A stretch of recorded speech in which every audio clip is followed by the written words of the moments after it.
We're now going to introduce the normal and binormal vectors. Let's consider some path C that is traced out by a vector function r at t.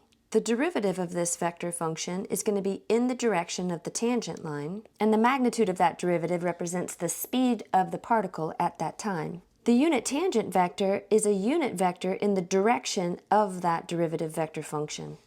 To get the unit tangent vector, we take the derivative vector function and divide it by its magnitude.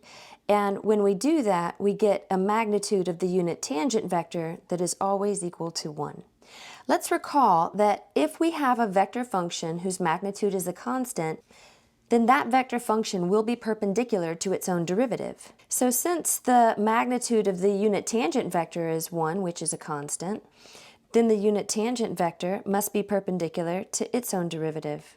Now we've said that the magnitude of the unit tangent vector is 1, however, the unit tangent vector's derivative does not necessarily have a magnitude of 1. The derivative vector is not a unit vector.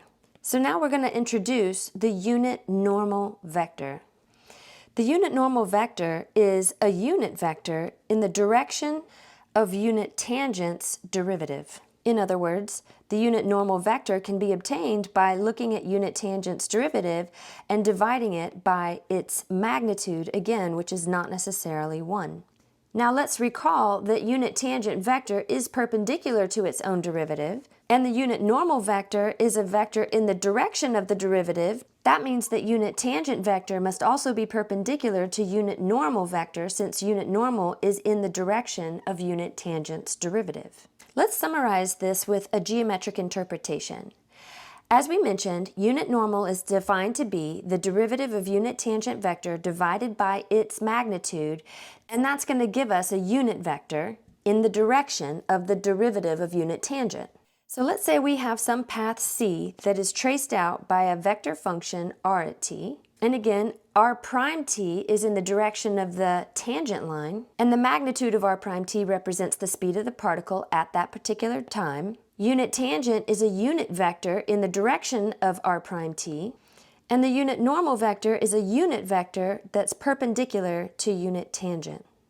The unit normal vector will always be pointing into the curve or in the direction that the path is turning. The binormal vector is another unit vector, so the binormal vector's magnitude is going to be equal to 1, and the binormal vector is a vector determined by the cross product of unit tangent with unit normal. And we do need to cross it in this particular direction. It's tangent cross normal, not normal cross tangent.